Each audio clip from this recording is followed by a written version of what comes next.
Welcome to Jyothi TV బులెటిన్ల ముందుగా headlines.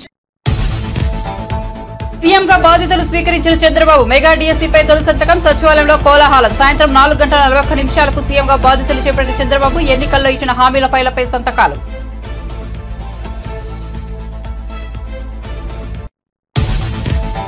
ఇటీవలి ఎన్నికల్లో వైసీపీ ఘోర పరాజయం. ప్రస్తుతం కూటమి హనీమూన్ నడుస్తోందన్న జగన్. శిశుపాలుడు మాదిరి చంద్రబాబు తప్పులను కూడా లెక్కిద్దామని పిలుపు. చంద్రబాబు పాలనలో త్వరగా తప్పులు పండుతాయని వెల్లడి.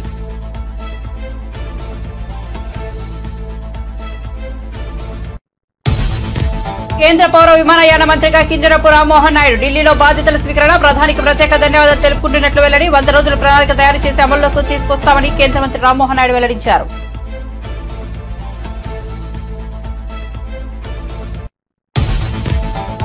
జగన్ గురించి మాట్లాడడం ఇక వేస్ట్ అన్న ఎమ్మెల్యే రఘురామకృష్ణరాజు. రాబోయే కస్టడీ టార్చర్ జరిగింది కాబట్టి పోలీస్ కంప్లైంట్ ఇచ్చా. నాకే న్యాయం జరగకుంటే ప్రజలకు నమ్మకం పోతుందని వ్యాఖ్య. కంప్లైంట్ ఇచ్చే విషయంలో తాను ఎవరితోనూ మాట్లాడలేదని వివరణ.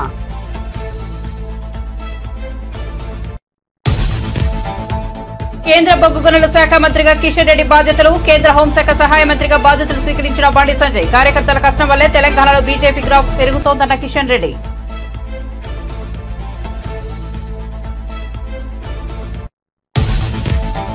యడియూరప్పకు నాన్ బెయిలబుల్ అరెస్ట్ వారెంట్ జారీ. ఫోక్సో కేసులో వారెంట్ జారీ చేసిన బెంగళూరు స్పెషల్ కోర్టు. 17 ఏళ్ల బాలికపై లైంగిక దాడి కేసులో యడియూరప్పపై కేసు నమోదు. విచారణకు హాజరు కావాలని ఇప్పటికే సిఐడి నోటీసులు. విచారణకు హాజరవుతానని చెప్పిన మాజీ సీఎం. ఓడితే రాజకీయాల నుంచి తప్పుకుంటానన్న ఛాలెంజ్ పై అనిల్ కుమార్ ఆసక్తికర వ్యాఖ్యలు. లోక్సభ ఎన్నికల్లో లావు శ్రీకృష్ణదేవరాయల చేతిలో ఓటమి. తన ఛాలెంజ్ ను ఎవరూ స్వీకరించలేదని వెల్లడి. అందుకే మాటను కట్టుబడి ఉండాల్సిన పని లేదని స్పష్టీకరణ.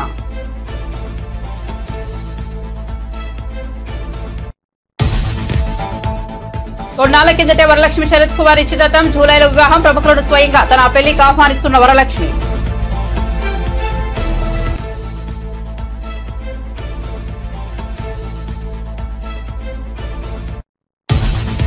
ఇక వార్త వివరాల్లోకి వెళ్తే టీడీపీ అధినేత చంద్రబాబు ఏపీ ముఖ్యమంత్రిగా బాధ్యతలు స్వీకరించారు. వెలగపూడిలోని రాష్ట్ర సచివాలయం మొదటి బ్లాక్ లో ఉన్న ఛాంబర్ లో సాయంత్రం 4:41 చంద్రబాబు సీఎంగా బాధ్యతలు అందుకున్నారు. అనంతరం ఎన్నికల్లో ఇచ్చిన ముఖ్యమైన హామీలకు సంబంధించి ఫైళ్లపై సంతకాలు చేశారు. చంద్రబాబు తన తొలి సంతకం మెగా డీఎస్సీపై చేశారు. ల్యాండ్ టైటిలింగ్ యాక్ట్ పై 2వ సంతకం చేశారు. పెన్షన్ 4,000కు పెంచే ఫైలుపై 3వ సంతకం చేశారు. కాగా సీఎం ఛాంబర్ లో చంద్రబాబుకు టీడీపీ అగ్రనేతలు, అధికారులు, విద్యార్థులు శుభాకాంక్షలు తెలిపారు. చంద్రబాబు బాధ్యతలు స్వీకరించిన సందర్భంగా రాష్ట్ర సీఎస్ నీరవ్ కుమార్ ప్రసాద్, డీజీపీ హరీష్ కుమార్ గుప్తా శుభాకాంక్షలు తెలియజేశారు.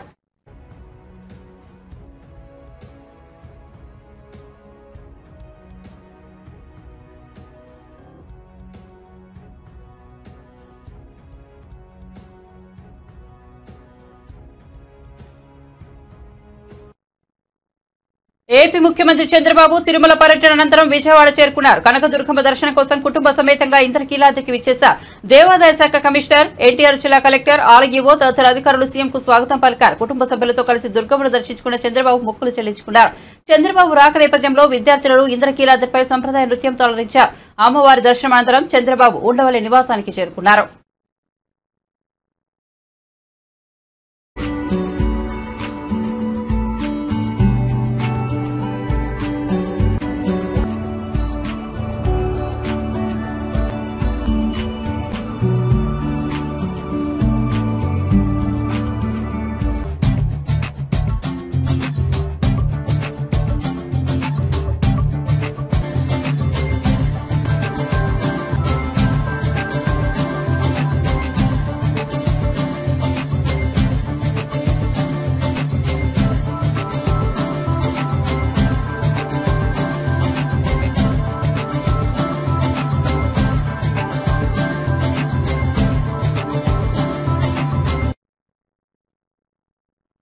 ప్రస్తుతం రాష్ట్రంలో టీడీపీ కూటమి హనీమూన్ నడుస్తోందని, వాళ్లకు కొంత సమయం ఇచ్చిన తర్వాత పోరాటం మొదలు పెడదామని మాజీ సీఎం జగన్ అన్నారు. ఆయన వైసీపీ ఎమ్మెల్సీలతో సమావేశం నిర్వహించారు. ఈ సందర్భంగా మాట్లాడుతూ చంద్రబాబు హయాంలో పాపాలు చాలా త్వరగా పండుతాయని, గతంలోనూ చంద్రబాబు పాపాలు ఎలా పండాయో అందరం చూశామని తెలిపారు. శిశుపాలుడి 100 తప్పుల మాదిరిగా చంద్రబాబు తప్పులను కూడా లెక్కిద్దామని పిలుపునిచ్చారు. ఆ తర్వాత ప్రజల్లోకి వెళ్లి ముమ్మరంగా పోరాటం సాగిద్దామని పేర్కొన్నారు. అసెంబ్లీలో వైసీపీకి ఏమంత బలం లేదని, దాంతో అక్కడ అధికార పక్షానిది ఆధిపత్యం ఉంటుందని జగన్ పేర్కొన్నారు. అయితే మండలిలో వైసీపీకి బలం ఉన్న విషయాన్ని గుర్తించాలని సూచించారు. తమను ఎవరూ ఏమీ చేయలేరని, మహా అయితే 4 కేసులు పెడతారేమో అని జగన్ వ్యాఖ్యానించారు.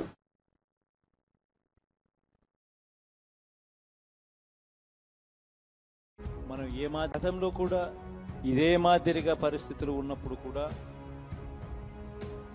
మనం ఏ మాదిరిగా పైకి లేచాము అన్నది కూడా మీ అందరికీ తెలిసిన విషయం. ఒకటి మీ అందరికీ చెప్తాము, ప్రజల్లో ఈరోజు మనం చేసిన మంచి ఉంది, ఇంటింటికి మనం చేసిన మంచి ఇంకా బ్రతికే ఉంది. ప్రజల్లో ఈరోజు మనం చేసిన పాలన మీద విశ్వసనీయత అనే పదానికి అర్థం ఈ రోజుకి కూడా ప్రజల్లో ఉంది.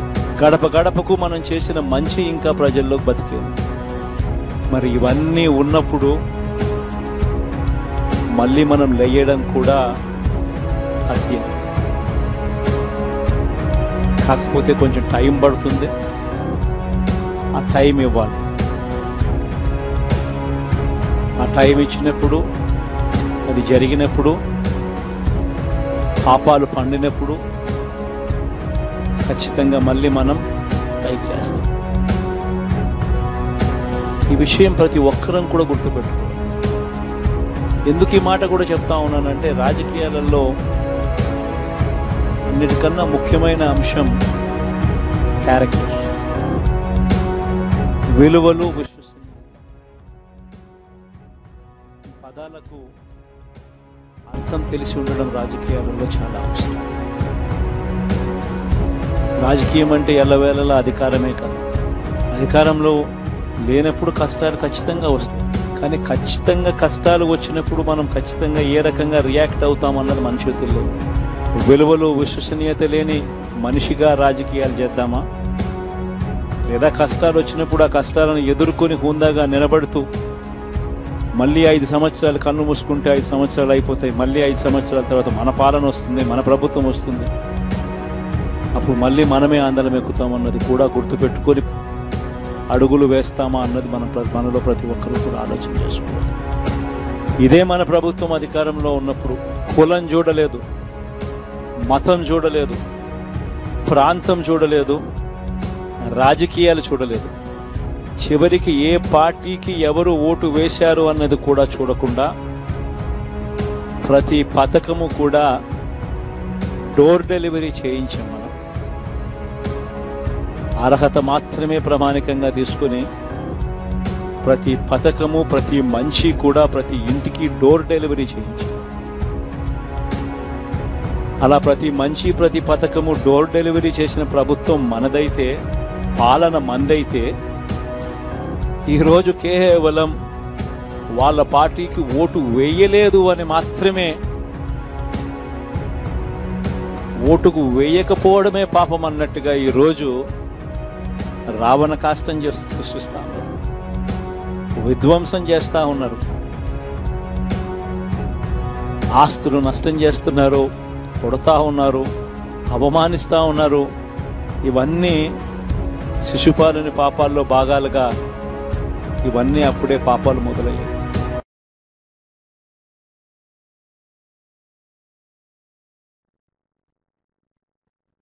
కేంద్ర పౌర విమానయాన శాఖ మంత్రిగా నియమితులైన టీడీపీ యువ ఎంపీ కింజరపు రామ్మోహన్ నాయుడు ఢిల్లీలోని రాజీవ్ గాంధీ భవన్లో కేంద్ర మంత్రిగా బాధ్యతలు స్వీకరించారు. ఈ సందర్భంగా రామ్మోహన్ నాయుడు మాట్లాడుతూ ఈ బాధ్యత అప్పగించిన ప్రధాని నరేంద్ర మోదీకి ప్రత్యేక ధన్యవాదాలు తెలుపుకుంటున్నారని వెల్లడించారు. కేంద్ర కేబినెట్ లో అత్యంత పిండ వయస్కుడైన తనపై బాధ్యతను మోపారని, ప్రధానికి యువతపై ఉన్న నమ్మకం దీని ద్వారా అర్థమవుతోందని అన్నారు. 100 రోజుల ప్రణాళిక తయారు చేసి దాన్ని అమల్లోకి తీసుకొస్తామని రామ్మోహన్ నాయుడు తెలిపారు. టెక్నాలజీ వినియోగంతో పౌర విమానయానాన్ని మరింత ముందుకు తీసుకెళ్లేందుకు కృషి చేస్తానని చెప్పారు. చేస్తానని మోదీ గారికి, మా చంద్రబాబు నాయుడు గారికి, అలాగే దేశ ప్రజానికానికి అందరికీ కూడా ఈ సందర్భంగా తెలియజేసుకుంటున్నాను. మరి ఈరోజే స్వీకరించిన తర్వాత ఇమీడియట్గా మాకున్నటువంటి ప్లాన్, మోదీ గారు ప్రతి డిపార్ట్మెంట్లో దేశానికి కూడా సంబంధించి 100 డేస్ యాక్షన్ ప్లాన్ని తయారు చేయమనడం జరిగింది. మా డిపార్ట్మెంట్లో కూడా అది చేస్తాం. 100 డేస్ ప్లాన్ తయారు చేసి దాన్ని ఇంప్లిమెంట్ చేయడానికి కూడా అన్ని విధాలుగా మా డిపార్ట్మెంట్ తరపున చర్యలు కూడా మేము తీసుకుంటాం. అలాగే 100 డేస్ ప్లాన్ నుంచి 100 ఇయర్స్ ఆఫ్ ఇండిపెండెన్స్ వరకు, అంటే 2047వ సంవత్సరం వరకు కూడా ఈ సివిల్ ఏవియేషన్ డిపార్ట్మెంట్లో ఏ కార్యక్రమాలు చేయాలి దాని మీద ప్రత్యేకమైనటువంటి దృష్టి పెట్టి ఈ 5 సంవత్సరాలు కూడా సివిల్ ఏవియేషన్ మినిస్ట్రీలో బలమైనటువంటి పునాదులు దేశంలోనే కాదు ప్రపంచంలోనే ఒక ఉన్నతమైనటువంటి సెక్టర్గా తయారు చేయడానికి మా వంతుగా చర్యలు తీసుకుంటామని కూడా హామీ ఇస్తున్నాను. అలాగే ఈరోజు టెక్నాలజీని ఎక్కువ శాతం మన డిపార్ట్మెంట్లో వినియోగించుకొని సామాన్య ప్రయాణికుడికి ఈజ్ ఆఫ్ ఫ్లయింగ్ తీసుకొని వచ్చే విధంగా కార్యక్రమాలు చేస్తాం. ఈజ్ ఆఫ్ ఫ్లయింగ్లో సేఫ్టీ ఉండాలి, కంఫర్ట్ ఉండాలి, కన్వీనియన్స్ ఉండాలి. వాళ్ళకి ఎప్పుడైనా సరే ఎటువంటి సమస్య వస్తే సరైనటువంటి రిడ్రెసల్ మెకానిజం కూడా మన ప్రభుత్వం నుంచి డిపార్ట్మెంట్ నుంచి ఉండే విధంగా ఈ 100 days యాక్షన్ ప్లాన్ కానీ వచ్చే 25 సంవత్సరాల తాలూకు యాక్షన్ ప్లాన్ కానీ ఈజ్ ఆఫ్ ఫ్లయింగ్ మీద మేము దృష్టి పెడతామని కూడా ఈ సందర్భంగా తెలియజేసుకుంటున్నాను. అలాగే ఇప్పుడున్నటువంటి ఎన్వైర్న్మెంట్ పరిస్థితులు కూడా చూసుకుంటే ఎన్వైర్న్మెంట్ ఫ్రెండ్లీగా కూడా డిపార్ట్మెంట్ రన్ చేయాలి. గతంలో కూడా మోదీ గారు గత 10 సంవత్సరాలుగా అన్ని డిపార్ట్మెంట్స్లోనూ కూడా ఇది అలవాటు చేయడం జరిగింది. నేను కూడా చంద్రబాబు నాయుడు గారితో సుదీర్ఘంగా పనిచేశాను. గత 10 సంవత్సరాలుగా పార్లమెంట్ సభ్యుడిగా ఉన్నప్పుడు, ఆయన ముఖ్యమంత్రిగా ఉన్నప్పుడు కానీ, ఆయన పార్టీని లీడ్ చేసినప్పుడు కానీ ఆయన తాలూకు కార్యక్రమాలు స్పష్టంగా చూశాను. ఎంత రెస్పాన్సిబుల్గా లీడర్షిప్ని ముందుకు నడిపించాలనేది ఆయన దగ్గర నేర్చుకున్నాం. పేపర్లెస్ చేయాలి, లేకపోతే రెన్యూబుల్ ఎనర్జీస్ని మనం వాడుకోవాలనేది చంద్రబాబు నాయుడు గారు కూడా మాకు నేర్పించినటువంటి నాయకత్వం. దాన్ని సివిల్ ఏవియేషన్ మినిస్ట్రీలో కూడా వాడుతాం. సివిల్ ఏవియేషన్ మినిస్ట్రీని కూడా 100% ఈకో ఫ్రెండ్లీగా, ఎన్వైర్న్మెంట్ ఫ్రెండ్లీగా తయారు చేయడానికి మా వంతుగా చర్యలు కూడా తీసుకుంటాం. చాలా వరకు ఎయిర్పోర్ట్స్ అన్నీ కూడా ఆ దిశలో ముందుకు వెళ్ళాయి. భవిష్యత్తులో 100% దేశంలో ఉన్నటువంటి ఎయిర్పోర్ట్స్ కానీ మనం చేసే కార్యక్రమాలు కానీ eco friendly and environment friendly చేసే విధంగా కార్యక్రమాలు చేస్తాం. దానితో పాటు ఎయిర్పోర్ట్స్ తాలూకా కన్స్ట్రక్షన్ ఇప్పుడు బడ్జెట్ కూడా మరొక 4 రోజుల్లో ప్రవేశపెట్టబోతున్నారు. కాబట్టి దానికి కావలసినటువంటి ఫండింగు, స్కీమ్స్, మా తాలూకా ఆలోచన అంతా కూడా ఏంటంటే Tier 2, Tier 3 సిటీస్కి కూడా ఎయిర్పోర్ట్ తాలూకా ఫెసిలిటీస్ని వాళ్ళకి దగ్గరగా చేరువ చేయాలి.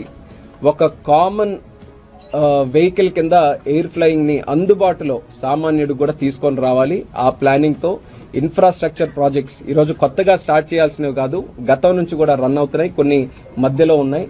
వాటికి కూడా ఫండింగ్ అంతా కేటాయించుకొని దాన్ని ఫుల్ ఫ్లెడ్జ్డ్గా కంప్లీట్ చేయడానికి కేంద్ర ప్రభుత్వం ఫైనాన్స్ డిపార్ట్మెంట్ తాలూకా సహకారం తీసుకుంటాం. అది కూడా మా ప్లానింగ్లో. కిషన్ రెడ్డి, బండి సంజయ్లు గురువారం కేంద్ర మంత్రులుగా బాధ్యతలను స్వీకరించారు. కేంద్ర బొగ్గు గనుల శాఖ మంత్రిగా కిషన్ రెడ్డి బాధ్యతలు చేపట్టగా ఢిల్లీలోని హోంశాఖ కార్యాలయంలో కేంద్ర హోంశాఖ సహాయ మంత్రిగా బండి సంజయ్ బాధ్యతలు స్వీకరించారు. ఈ సందర్భంగా కిషన్ రెడ్డి మాట్లాడుతూ మోదీ హయాంలో కోతలు లేకుండా విద్యుత్తును అందిస్తున్నట్టు చెప్పారు. అధికంగా బొగ్గు ఆధారిత విద్యుత్ ఉత్పత్తి జరుగుతోందన్నారు. ఇతర దేశాల నుంచి మనం బొగ్గును దిగుమతి చేసుకుంటున్నామని తెలిపారు. మున్ముందు దిగుమతిని తగ్గించి దేశీయంగా ఉత్పత్తిని పెంచుతామన్నారు. ఖనిజాల అన్వేషణ, త్రవ్వకాల ద్వారా ఉపాధి కల్పనకు కృషి చేస్తామన్నారు. బొగ్గు గనుల మంత్రిత్వ శాఖల అధికారులు ఒక బృందంగా నిబద్ధతతో పనిచేస్తామని కిషన్ రెడ్డి పేర్కొన్నారు. ఈ 2 డిపార్ట్మెంట్ సంబంధించి మంత్రిగా ప్రధానమంత్రి గారు నాకు బాధ్యతలు ఇవ్వడం జరిగింది.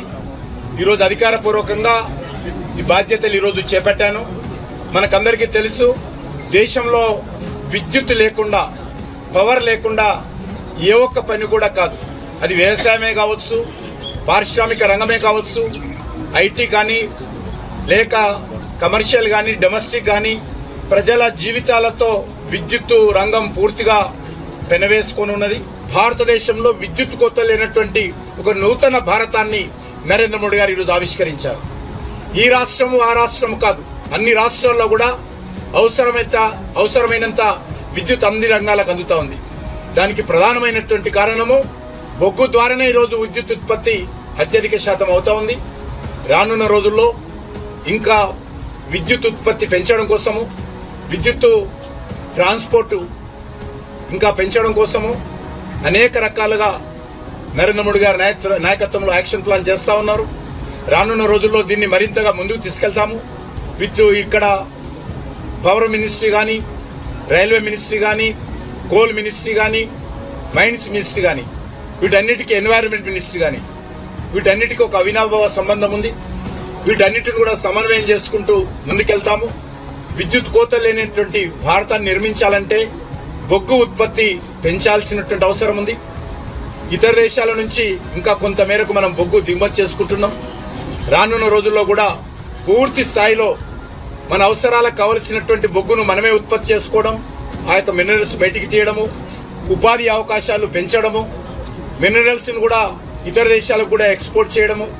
నేను తప్పకుండా ఇటు మైన్స్ మినిస్ట్రీ, కోల్ మినిస్ట్రీ ఒక టీం వర్క్గా మేమందరం పనిచేసి మా అధికారులు మేమందరం తప్పకుండా నరేంద్ర మోడీ గారు కానీ దేశ ప్రజలు కానీ ఏ ఆకాంక్షలతోటైతే ఈరోజు ముందుకెళ్తా ఉన్నారో ఆ దిశలోనే మేమందరము డెడికేషన్తో పనిచేస్తామని ఈ సందర్భంగా మనవి చేస్తాం. కనీసం వార్డు మెంబర్ గా కూడా పనిచేయని తనను పెద్దల సభకు పంపించారని తీన్మార్ మల్లన్న భావోద్వేగానికి గురయ్యారు. ఇటీవల తెలంగాణలో జరిగిన గ్రాడ్యుయేట్ ఎమ్మెల్సీ ఎన్నికల్లో ఆయన కాంగ్రెస్ అభ్యర్థిగా పోటీ చేసి గెలుపొందారు. ఆయన ఎమ్మెల్సీగా ప్రమాణ స్వీకారం చేశారు. మండలి చైర్మన్ గుత్తా సుఖేందర్ రెడ్డి ఆయనతో ప్రమాణం చేయించారు. అనంతరం ఆయన మీడియాతో మాట్లాడుతూ తన గెలుపునకు సహకరించిన వారందరికీ కృతజ్ఞతలు తెలిపారు. జీవితంలో తనకు వచ్చిన మొదటి అవకాశం ఇదే అన్నారు. తన గెలుపునకు ప్రతి ఒక్కరూ సహకరించాలన్నారు. నిన్న మొన్నటి వరకు ఉన్న మల్లన్న వేరు, ఈ రోజు నుంచి బాధ్యత కలిగిన మల్లన్నలా ఉంటానన్నారు. నమస్కారం. ఇవాళ శాసన మండలి సభ్యుడిగా గౌరవ చైర్మన్ గారి సమక్షంలో ప్రమాణం చేయడం జరిగింది.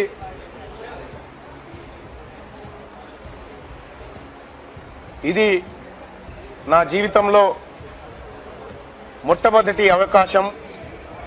నేను ఇప్పటివరకు ఏ చిన్న వార్డు మెంబర్గా కూడా చేయలేదు. మొదటిసారిగా శాసన మండలి సభ్యుడిగా పట్టభద్రులందరూ నన్ను ఆశీర్వదించి ఇక్కడికి పంపించడం, వాళ్ళందరి ఆశయాలను నిలబెట్టడం కోసం వారి ప్రతినిధిగా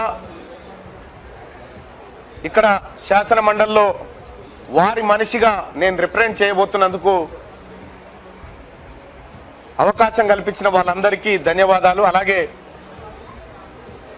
తెలంగాణ రాష్ట్ర ప్రభుత్వం, ముఖ్యంగా మా గౌరవ ముఖ్యమంత్రి రేవంత్ రెడ్డి గారు, అలాగే AICC general secretary and incharge Deepa Das Munshi గారు,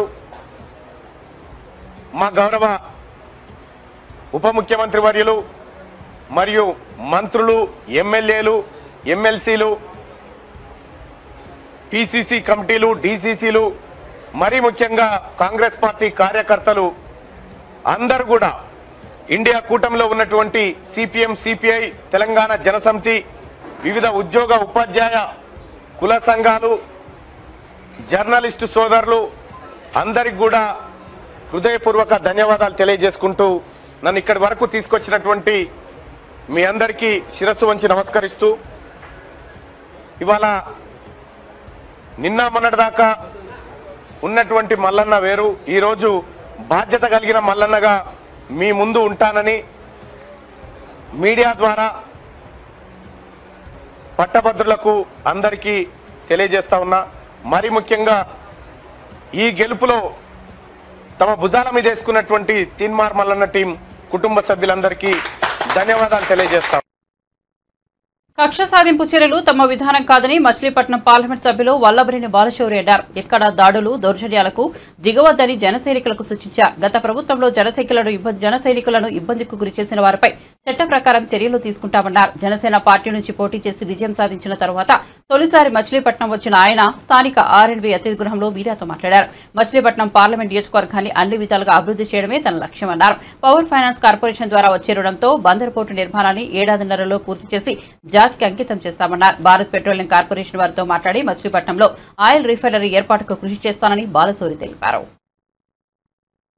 సైనికులందరికీ కూడా నేను ఒక విజ్ఞప్తి చేస్తా ఉన్నాను. మన పద్ధతి వేరు, మన వ్యవహార శైలి వేరు. ఎక్కడ అనవసరంగా దౌర్జన్యాలు మీరు చేయొద్దు, దాడులు చేయొద్దు.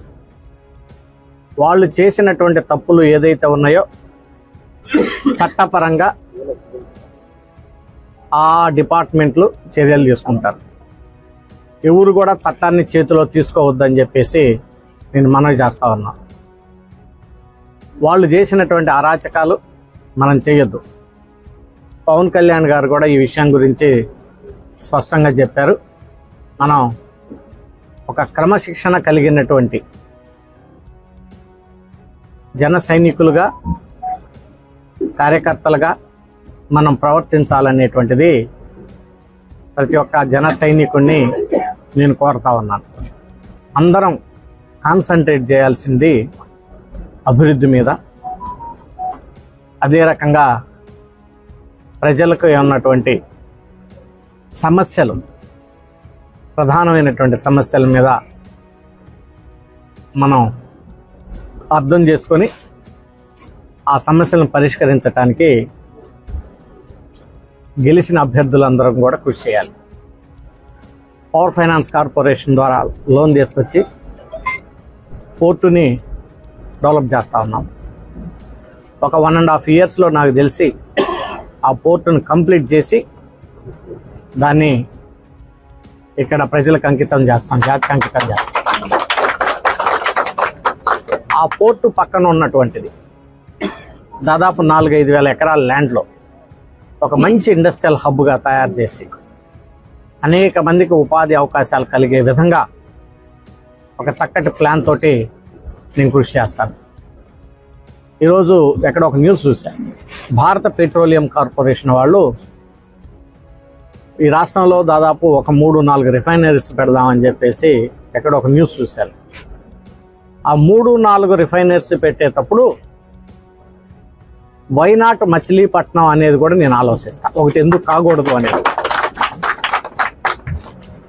సో వైనాట్ అంటే ఇలాంటి ఆలోచనలు రావాలి. సో అర్థం లేనటువంటి ఆలోచనలతోటి, ఊరికే పిచ్చి మాటలతోటి టైం గడపటం కంటే రిఫైనరీ, ఇండస్ట్రియల్ హబ్ ప్రజలకి ఏ రకంగా. ఎన్నికల సమయంలో మాజీ మంత్రి అనిల్ కుమార్ యాదవ్ చేసిన ఛాలెంజ్ గురించి ప్రస్తావించారు. పల్నాడులో ఓడిపోతే రాజకీయాల నుంచి తప్పుకుంటా అని సవాల్ చేశారు. ఆ విషయాన్ని తెలుగుదేశం పార్టీ శ్రేణులు ప్రస్తావిస్తున్నాయి. దీంతో అనిల్ కుమార్ యాదవ్ మీడియా ముందుకొచ్చారు. ఎన్నికల్లో ఓటమి తదితర అంశాలపై మాట్లాడారు. రాజకీయాల గురించి తప్పుకుంటానని అనే అంశంపై గురించి కూడా మాట్లాడారు. 29కి ఏ విధంగా బౌన్స్ బ్యాక్ అవ్వాలి, ఏ విధంగా ప్రజలకు అండ ఉండాలి అంతా కూడా రచిస్తారు. ముఖ్యమంత్రి మా జగనన్న తప్పకుండా బౌన్స్ బ్యాక్ అవుతాం, తప్పకుండా వస్తామని చెప్పి తెలియజేస్తాం.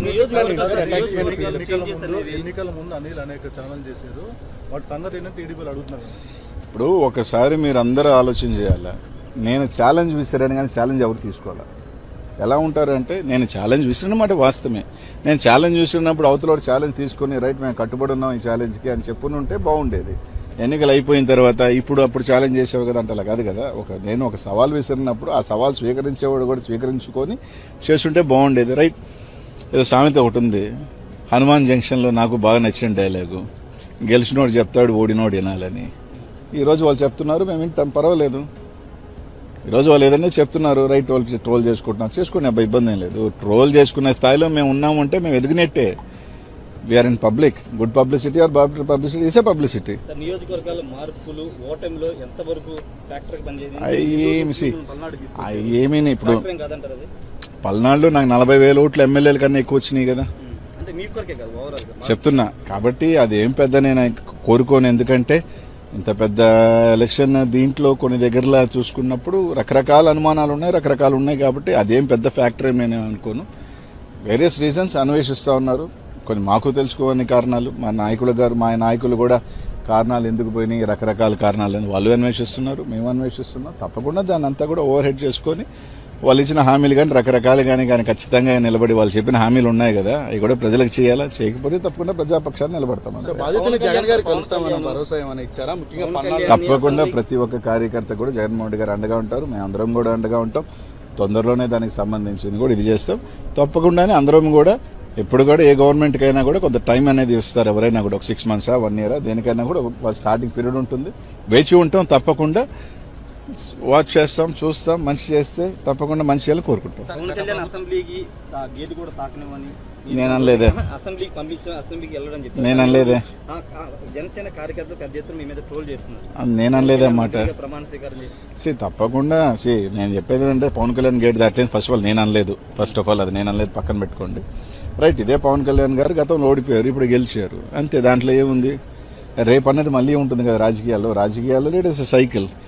కాంగ్రెస్ పార్టీ 10 years ఉంది, 15 years లేదు. చంద్రబాబు నాయుడు గారు కూడా 4 సార్లు ఓడిపోయారు, మళ్ళీ వచ్చారు కదా. అలా అని రేపు రాలేని ఎలా అనుకుంటాం? సరే, ఎవరు అనుకోవటం వాళ్ళ ఉద్దేశంలో మేము రాము అని అనుకుంటున్నారు. మేము ఎలా బౌన్స్ బ్యాక్ అవ్వాలని మేము అనుకుంటున్నాం, అంతే.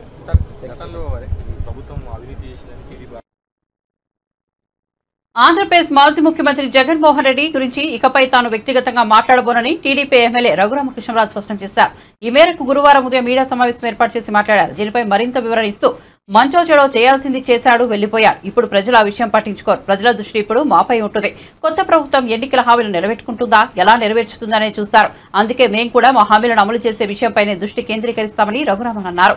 ఇకపై జగన్ పై కానీ వైసీపీ పైన కానీ ప్రజల దృష్టి ఉండకూడదు అని కూడా వివరించారు. ఎన్నికల ఫలితాల తర్వాత జరిగిన తొలి సమావేశంలో ఎమ్మెల్యేలను ఉద్దేశించి తమ పార్టీ నేత చంద్రబాబు మాట్లాడుతూ ప్రజలు మనకు అధికారం ఇవ్వలేదు, బాధ్యతను కట్టబెట్టారని చెప్పారు. అందుకే మనం దాడులు అవి ఇవి చేయొద్దని అందరికీ స్పష్టం చేశారన్నారు. తప్పు చేసిన వాళ్లను చట్ట ప్రకారం శిక్షించాలని చెప్పారన్నారు. అందుకే తనపై జరిగిన కస్టోడియల్ దాడిపై పోలీసులకు ఫిర్యాదు చేశానని రఘురామ వివరించారు. అది పిచ్చి ఆసుపత్రిలో చేసుకోవాలి. అక్కడ ప్రమాణ స్వీకారాలు ఏంటి, ప్రజల ఓట్లన్నీ అక్కడ పడిపోయినాయి. చాలా దారుణంగా ఉన్న పరిస్థితి. పందాలు కాయకండి రా బాబు, తర్వాత మళ్ళీ మీరు ఇబ్బంది పడతారని కూడా చెప్పారు. ఆ పందాలు కాసుకున్న వాళ్ళు కొద్దిమంది ఆత్మహత్య చేసుకుంటున్నారు. సో మనస్తాపంతో ఆత్మహత్య అని చెప్పి, వైసీపీ రాలేదని మనస్తాపంతో ఆత్మహత్యలు అని చెప్పి, మళ్ళీ దానికి ఒక డిఫరెంట్ మీనింగ్. మళ్ళీ జగన్మోహన్ రెడ్డి గారు బహుశా ఓదార్పు యాత్ర 2.0 స్టార్ట్ చేస్తారేమో, నాకు తెలియదు. నేను ఇంకా ఈ రోజు నుంచి వ్యక్తిగతంగా జగన్మోహన్ రెడ్డి గారి గురించి నేను మాట్లాడుకుంటున్నాను. ఎందుకంటే ఆయన భాషలో చెప్పాలంటే మంచో షేడో, ఆయన చేయాల్సింది చేశాడు, వెళ్ళిపోయాడు. ఇప్పుడు జనాలు చూసేది మేమేం చేస్తాం, మేము ఇచ్చిన హామీలు ఎలా నెరవేరుస్తాం. ఎన్నో హామీలు ఇచ్చాం, ఆ హామీలు నెరవేరుస్తారా లేదా అనే దాని మీద జనం దృష్టి ఉంటుంది తప్ప జనాల దృష్టి ఇంకా జగన్మోహన్ రెడ్డి గారి మీద కానీ వైఎస్ఆర్ కాంగ్రెస్ పార్టీ మీద కానీ ఉండకూడదు కూడా, అనవసరం. ఇప్పుడు మేము మాట ఇచ్చాం, మా మాట ప్రజలు విశ్వసించారు. జగన్మోహన్ రెడ్డిని కాదనుకున్నారు. మాకు మేము ఊహించిన దానికన్నా కూడా పెద్ద అందలం ఎక్కించారు. మొన్న మా ఎమ్మెల్యేల మీటింగ్లో కూడా చంద్రబాబు నాయుడు గారు అదే స్పష్టంగా చెప్పారు. మనకి ప్రజలు అధికారం ఇవ్వలేదు, మనకి ప్రజలు ఒక బాధ్యత అప్పచెప్పారు. ఆ బాధ్యతని సక్రమంగా నిర్వహించాలి. దాడులు ఇటువంటివి మనం చేయకూడదు. చట్ట ప్రకారం తప్పు చేసిన వాళ్ళని శిక్షించాలి. సో దీనికి ఒకరోజు ముందుగానే నేను చట్ట ప్రకారం ఒక పోలీస్ కంప్లైంట్ కూడా ఇవ్వడం జరిగింది. బహుశా నేడో రేపో మరి నిన్నటి వరకు పోలీస్ అంతా కూడా ప్రమాణ స్వీకార ఏర్పాట్లో ఉంది కాబట్టి బహుశా 1-2 రోజుల్లో మరి అది ఎఫ్ఐఆర్ కూడా నా కస్టోడియల్ టార్చ్. కర్ణాటక మాజీ ముఖ్యమంత్రి బీజేపీ నేత యడియూరప్పకు నాన్ బెయిలబుల్ అరెస్టు వారెంట్ జారీ అయింది. పోక్సో కేసులో ఆయనకు బెంగళూరు స్పెషల్ కోర్టు ఈ వారెంట్ను జారీ చేసింది. దర్యాప్తు సంస్థ ఆయన అరెస్ట్ చేసే అవకాశాలు కనిపిస్తున్నాయి. 17 ఏళ్ల బాలికపై లైంగిక దాడి కేసులో యడియూరప్పపై కేసు నమోదైంది. ఈ కేసుకు సంబంధించి విచారణకు హాజరు కావాలని సిఐడి మాజీ ముఖ్యమంత్రికి నోటీసులు ఇచ్చింది. విచారణకు హాజరవుతానని ఆయన దర్యాప్తు సంస్థకు సమాధానమిచ్చారు. బులెటిన్ ముగించే ముందు హెడ్లైన్స్ మరోసారి చూద్దాం. సీఎంగా బాధ్యతలు స్వీకరించిన చంద్రబాబు మెగా డీఎస్సీపై తొలి సంతకం. సచివాలయంలో కోలాహలం. సాయంత్రం 4:41 సీఎంగా బాధ్యతలు చేపట్టిన చంద్రబాబు ఎన్నికల్లో ఇచ్చిన హామీల ఫైళ్లపై సంతకాలు.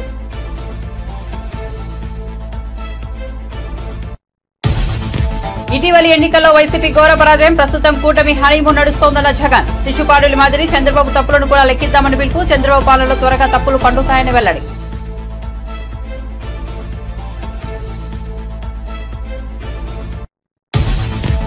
కేంద్ర పౌర విమానయాన మంత్రిగా కింజరపు రామ్మోహన్ నాయుడు ఢిల్లీలో బాధ్యతల స్వీకరణ. ప్రధానికి ప్రత్యేక ధన్యవాదాలు తెలుపుకుంటున్నట్లు వెల్లడి. 100 రోజుల ప్రణాళిక తయారు చేసి అమల్లోకి తీసుకొస్తామన్న కేంద్ర మంత్రి రామ్మోహన్.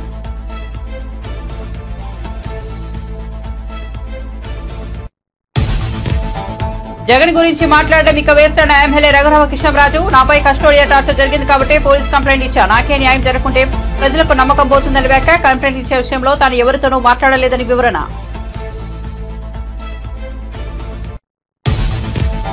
కేంద్ర బొగ్గు గనుల శాఖ మంత్రిగా కిషన్ రెడ్డి బాధ్యతలు. కేంద్ర హోంశాఖ సహాయ మంత్రిగా బాధ్యతలు స్వీకరించిన బండి సంజయ్. కార్యకర్తల కష్టం వల్లే తెలంగాణలో బీజేపీ గ్రాఫ్ పెరుగుతోందన్న కిషన్ రెడ్డి.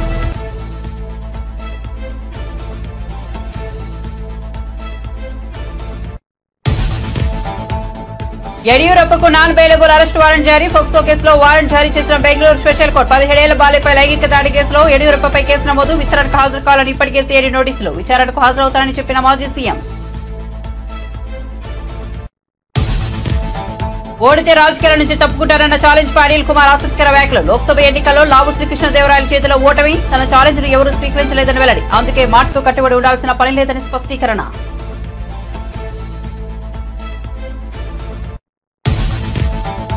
కొన్నాళ్ల కిందటే వరలక్ష్మి శరత్ కుమార్ నిశ్చితార్థం. జూలైలో వివాహం. ప్రముఖులను స్వయంగా తన పెళ్లికి ఆహ్వానిస్తున్న వరలక్ష్మి.